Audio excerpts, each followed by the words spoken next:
Veo al país como un país de grandes oportunidades, una nación que tiene un gran potencial y que lo que tenemos que hacer con el futuro gobierno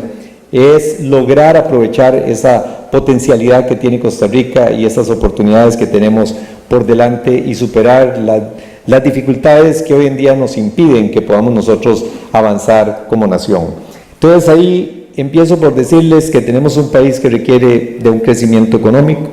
y ese crecimiento económico es lo que nos permitirá que nosotros podamos tener la generación de fuentes de empleo para combatir un problema serio que tenemos, que es el problema del desempleo. Lo vamos a lograr primero incentivando al sector privado, entendiendo que el crecimiento económico tiene que venir del sector privado, que es el que puede generar ese crecimiento, no es el sector público, y para alcanzar ese crecimiento económico se requiere también eliminar buena parte de distorsiones que tenemos. Si entramos a ver esos temas de las distorsiones, bueno, un tema importante en materia de distorsiones es lo que tiene que ver con la infraestructura. Hoy en día la capacidad del Estado de poder realizar obras es prácticamente nula, de tal manera que más que decir qué es lo que queremos hacer en infraestructura, de lo cual este colegio ha sido realmente productivo en la elaboración de propuestas y de planes de lo que debemos de implementar, empiezo por decirles qué es lo que vamos a hacer para que se puedan hacer las cosas, porque tenemos carreteras que duran más de 30 años para poder construirse, como la carretera San Carlos, que además tenemos carreteras que se desarrollan en su etapa intermedia, la misma carretera San Carlos, pero que no tiene accesos, y por supuesto tenemos también proyectos que se elaboran y pasan los años sin que se puedan implementar, la carretera a San Ramón, terminar la Florencio del Castillo, los 2 o 3 kilómetros que faltan, el anillo de circunvalación con lo que falta en la parte norte. Entonces, el manejo del país tiene que tener un cambio en todos los aspectos de tramitología y de permisos que en buena medida evita que nosotros podamos hacer trabajos e implementar obras. Y uno de los primeros cambios que queremos implementar es lo que tiene que ver con todos los aspectos de SETENA y de trámites de los permisos de impacto ambiental, en donde los proyectos toman muchos meses o años para que se puedan finalmente obtener los permisos, y ahí tenemos propuestas muy puntuales y claras que les enumero y las cuales no requieren de ley sino de la voluntad del Poder Ejecutivo mediante el cambio de decretos y de reglamentos para que se puedan implementar las obras. Y esos cambios que vamos a implementar en SETENA empiezan por eliminar los permisos de impacto ambiental para la ampliación de obras ya existentes, en donde hay suficiente conocimiento por parte del Estado para establecer políticas de amortiguamiento, y a la par de eso, de parte del SETENA, el poder vigilar el avance de las obras, pero no con estudios previos de impacto ambiental, en donde lo que hace es simplemente atrasar las obras, llenar al SETENA de trámites y por otro lado entonces entrabar el resto del funcionamiento. Entonces, si queremos lograr que las obras se desarrollen, vamos a tener que cambiar la visión sobre el impacto ambiental. Además de eso, es importante que tengamos presente que la nueva visión de lo que tiene que ser las políticas ambientales tienen que tener un justo equilibrio entre lo que es la sostenibilidad, pero también el desarrollo. Si no nos hemos ido como país de alguna manera a posiciones más extremistas en darle más prioridad al tema de la sostenibilidad que al mismo tema del desarrollo. Y he hecho estas afirmaciones que me han generado algunas discusiones y disputas con otros partidos políticos, porque definitivamente no es posible que proyectos como fue la carretera de Chilamate, Vuelta de Copper, estuviera paralizada más de un año porque faltaba un permiso para cortar un árbol que estaba en media vía. Cuando llevamos los permisos ambientales a ese nivel, lo que estamos nosotros es simplemente castigando el desarrollo en perjuicio de toda la colectividad, y no estamos manteniendo el equilibrio entre lo que debe ser cuidar el ambiente, no contaminar, ser sostenibles, pero a la vez tener algo muy importante que es el desarrollo. Otro tema que queremos dejar claro es que no vemos como necesario el tener y mantener a UNOPS como un órgano que se encargue de la participación en los procesos de contratación, y no hemos visto los beneficios para el país de que UNOPS se encargue de la contratación y de los desarrollos de los proyectos. Sinceramente los retrasos son los mismos, y además con dos cosas criticables. Uno, que ha sido un retroceso en materia de transparencia, porque como lo han visto ustedes, ahora cuando se le ha pedido a UNOPS que entregue información sobre una licitación en específico, la respuesta que han dado es que son un organismo internacional que no tiene por qué entregar la información al Estado costarricense. Entonces, si queríamos dar transparencia, caímos en una situación todavía menos transparente, que es que lo haga un organismo internacional que no abre los libros a la Contraloría General de la República. Entonces estamos caminando en un escenario muy distinto al que queremos caminar, que es precisamente la transparencia. Y lo otro es que pues vemos que cuando entran instituciones como esas, pues también hay desvíos de fondos para actividades que no son las que se requieren como fundamentales para la infraestructura, y que lo deben de haber visto recientemente cuando se denunció que UNOPS estaba haciendo licitaciones para contratar las encuestas del gobierno, en cuanto a imagen del gobierno, en cuanto a perspectivas del gobierno, nivel de aceptación de los ministros, etcétera. Entonces, cuando tomamos una institución que viene a hacer obra pública y que queremos que sea más eficiente, pero termina siendo la encargada de las mediciones sociales del gobierno, nos damos cuenta que el mecanismo no funcionó como se quería. Avalamos con entusiasmo el entrar en alianzas público-privadas que nos permita tener mecanismos más ágiles para poder impulsar y desarrollar las obras. De igual manera, apoyamos la concesión de obra pública como un instrumento también para la implementación de los proyectos. La administración, que espero presidir a partir del mayo del año entrante, si esa es la voluntad de los costarricenses, no tiene ningún tipo de limitación desde la óptica ideológica en cuanto a que las construcciones las hagamos con el sector privado por alianzas públicas privadas o por concesión de obra. Pero mi interés no es quién construyó esa carretera. Yo quiero ir y viajar en esa carretera y no me interesa como ciudadano detenerme un minuto y decir, bueno, estoy muy orgulloso porque la hicimos con el MOP, o la hizo el ICE como constructor, o la hizo una concesión de obra pública o una alianza público-privada. Para nosotros lo importante es tener esas carreteras seguras, bien construidas y sin corrupción, para que podamos tener nosotros los desarrollos que el país necesita. Entonces, desde esa perspectiva, para nosotros es muy importante el cambio del marco de acción y de trabajo que se ha venido desarrollando en los últimos años, porque si no cambiamos la estructura con la que se ha tratado de impulsar los proyectos, podemos discutir aquí los 20, 15 o 30 proyectos fundamentales para el país, y dentro de 4 años, cuando tengan aquí otro candidato o candidata, estará diciéndoles los mismos proyectos, porque no quitamos los cuellos de botella y lo que es para mí el problema más serio que estamos teniendo en el país, que es en la ejecución. No en la definición de lo que queremos hacer, sino en la capacidad de que podamos hacerlo. Estamos con un problema crónico de incapacidad de hacer cosas y de desarrollar infraestructura, no solo de carreteras, sino incluso de algo elemental como son las escuelas. Las juntas de educación con dificultades serias para poder hacer contrataciones y mejorar las escuelas, la plata en los bancos y los niños recibiendo clases con aulas que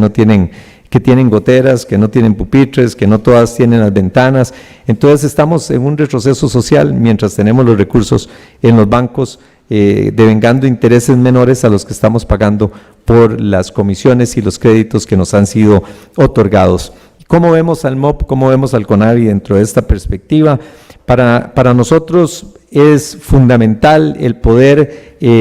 facilitar que buena parte de los procesos que están desarrollando algunas de estas instituciones los podamos abrir para que también los realice el sector privado, que no debe de ser un entrabamiento para que podamos avanzar con los procesos necesarios para las obras de infraestructura, el que las entidades públicas puedan tener una limitación en su capacidad de actuar, de contratar o de realizar los trabajos previos o paralelos que se tengan que ir desarrollando, y en ese sentido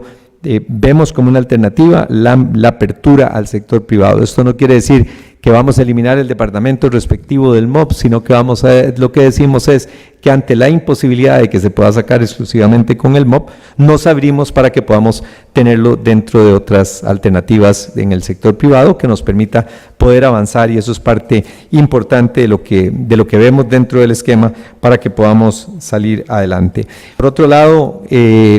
avalamos las propuestas de cambio de la ley de la Contraloría General de la República para quitar el refrendo de los contratos como un requisito previo de la Contraloría. Hay una propuesta elaborada por la misma Contraloría para que sean los departamentos internos de las instituciones legales y auditorías las que se encarguen de darle el refrendo a los proyectos y no que tengan que ir las licitaciones, a la Contraloría para tener un refrendo de previo a su ejecución. La etapa de simplificación de los procesos de contratación como un elemento importante para aligerar las obras públicas. Específicamente sí requiere de una ley para poder hacer el cambio, a diferencia de los otros temas que he hablado, que básicamente son temas basados en modificación de decretos y elaboración de reglamentos por parte del Poder Ejecutivo, lo que le da una mayor celeridad. El Estado debe de abrir otras fuentes de financiamiento para poder facilitar el financiamiento de las obras, lo que significa la titulación de flujos para que podamos titular los ingresos que puedan tener los proyectos y con base en eso poder financiarlos, lo que significa también la participación de la Bolsa Nacional de Valores con la colocación de títulos para poder desarrollar las obras, que permita que entidades que andan buscando inversiones de largo plazo, como pueden ser los fondos de pensiones y afines, puedan entonces invertir en proyectos de obra pública en el país y entonces tengamos una vía también más ágil para poder lograr el financiamiento de los proyectos. Termino esta parte del enfoque diciéndoles que le queremos poner mucho énfasis al tema del cómo y al tema del cambio en la visión ejecutiva del gobierno, buscando eliminar los entrabamientos para que podamos avanzar en la elaboración de las obras. Por eso mi énfasis para que conozcan y entiendan mejor la perspectiva de lo que yo pretendo que sea la administración Álvarez de Santi, es orientarnos por ese desentrabamiento, esa llave que nos permita finalmente lograr que los proyectos avancen. Pocas áreas de la producción generan tantas externalidades positivas como es el tema de la construcción y desde ese punto de vista queremos entonces llenar varios requisitos, el requisito del empleo, el requisito de la reactivación económica y por supuesto el requisito de que la gente tenga vivienda digna. Entonces dentro del programa de reactivación económica y de crecimiento económico vemos el tema de la construcción de vivienda como uno de los más importantes en la medida en que vinculamos las dos cosas, el aspecto puramente productivo con el aspecto de mejorar las condiciones de calidad de vida de la gente. Y ahí entonces nos orientamos en las propuestas específicas en diferentes áreas, en lo que tiene que ver con la parte de la erradicación de tugurios, de los 400 y tantos identificados. La idea es que podamos tener rápidamente la identificación de los terrenos para lograr el desarrollo de los asentamientos para que podamos trasladar e instalar y darle a las familias las condiciones necesarias. Y por otro lado, el desarrollo de los programas basados en los bonos comunales que permita entonces el desarrollo de la infraestructura con todos los demás elementos necesarios para poder lograr que la gente pueda trasladarse a condiciones de vida más aptas para tener esa calidad de vida que nosotros queremos promover. Queremos también avanzar con los programas de vivienda orientados a los grupos de clase media que hoy en día no están calificando dentro del bono individual y que se encuentran situaciones en donde cuando se hace el cálculo para el pago de las primas o de los abonos mensuales resultan ser abonos de 200,000 colones y las familias pueden y tienen la capacidad de pagar 180,000 colones y entonces quedan excluidos del sistema. Bueno, en esos casos entonces estamos muy decididos a avanzar con los bonos diferidos, a avanzar con programas que permitan poder subsidiar esas diferencias en las tasas de interés para poder facilitar que estos grupos se conviertan en sujetos de crédito y puedan tener acceso a los diferentes programas. De igual manera, queremos entrar con una propuesta de lo que es mi primer bono, mi primer vivienda, con programas específicos para los grupos de clase, para los grupos jóvenes, en donde se permita y se facilite la construcción y la compra de viviendas pensando en las parejas y las personas solas también, de jóvenes que puedan tener su primer vivienda. Vemos con buenos ojos los mecanismos financieros que se puedan implementar, como es el leasing habitacional, para poder tener instrumentos que permitan entonces diluir y hacer más accesible el pago de las primas para poder lograr el acceso a los diferentes programas de vivienda. Y esa es, en líneas generales, la perspectiva que nosotros tenemos en la visión sobre el tema de vivienda, el tema de infraestructura. Y muy rápidamente cito algunos de los puntos del documento 2025 que ustedes me han entregado el día de hoy en tema de energía. Vemos un país que avance hacia las energías renovables, hacer esfuerzos para que avancemos en la energía solar, fotovoltaica, en la energía eólica, en la biomasa, y que podamos facilitar todo lo que es la distribución energética de quienes tienen y generan energía solar, la distribución compartida, y que podamos reinsertar en la red nacional los excedentes que se den con la energía solar que se pueda producir en casas y en industrias. Y esto pasa entonces por modificar la ley en cuanto al límite de generación eléctrica por el sector privado, eliminar el 15% que se tiene para poder facilitar la incorporación de nuevas fuentes de energía basadas en esas fuentes de energía renovable, como uno de los elementos importantes desde esa perspectiva de cambio energético que nosotros estamos viendo de la matriz energética del país, y que nos parece que es uno de los elementos más importantes también para abrir y promover una mayor competencia en la generación. Y después tendremos que ver el tema de la distribución, donde también hay ahí aspectos que debemos de revisar para poder lograr una disminución en las tarifas eléctricas en el país. En otro tema que ustedes hacen mención en el documento, en cuanto al recurso hídrico, vamos por la protección del agua. Entendemos que las guerras del futuro serán por el agua, pero eso significa entonces que debemos de proteger las nacientes, debemos de proteger los ríos, debemos de evitar la contaminación de ríos, pero que también tendremos que mantener un equilibrio, que tan importante es el agua para el consumo humano como es el agua para las actividades agrícolas y las actividades industriales, y entonces donde no podemos irnos simplemente a la protección olvidándonos de que el agua requiere de que el riego lo requiere la producción agropecuaria, porque también debemos de generar y producir lo que comemos. Y en ese sentido apoyamos las iniciativas que vean el recurso hídrico de una manera balanceada, y no que nos vayamos simplemente a la protección y olvidemos o dejemos de lado lo que es el agua para los usos productivos en general, que también los está requiriendo nuestra sociedad. Y digo esto a propósito de lo que debe ser ese balance en el recurso hídrico, que tal vez no lo tienen todas las iniciativas legales que se han propuesto en la Asamblea Legislativa. Me parece que el resto de los puntos que ustedes tocan, pues los hemos ido cubriendo en cuanto al ferrocarril, el transporte, la movilidad urbana, en parte de la exposición que les he presentado esta noche, pero termino diciéndoles, para pegarme al tiempo que se me brindó, que aplaudo y agradezco la iniciativa del colegio de poder tener una propuesta 2025, porque como se los decía ahora que estuve con la junta directiva y con algunos de los compañeros que elaboraron la propuesta, si hay algo que hace falta en el sector público es pensamiento. Si hay algo que necesita un jerarca cuando se sienta en la mesa, en la silla o en el escritorio de ministro, es tener las ideas y las propuestas. El ejercicio de la función ministerial hace que mañana jueves, lo que el ministro se dedica es a apagar los incendios de hoy miércoles, y esa capacidad de visión de mediano y de largo plazo se va perdiendo, y la capacidad de las instituciones públicas para poder generar esa visión de mediano y de largo plazo dentro de sus mismos departamentos de planificación se va volviendo reducida, y por eso los aportes que pueda dar el colegio, que puedan dar las universidades, que puedan dar las cámaras, que puedan dar ONGs dedicadas a investigación y estudios de diferentes áreas del quehacer nacional son muy importantes para que podamos tener material que permita poner la hoja de ruta que se requiere y se tiene que implementar en el gobierno de la República, para que podamos trabajar juntos y lograr el sueño que todos tenemos de tener una Costa Rica que tenga crecimiento económico, nos dé mejor calidad de vida a todos nosotros, y que sea un país en donde podamos tener una sociedad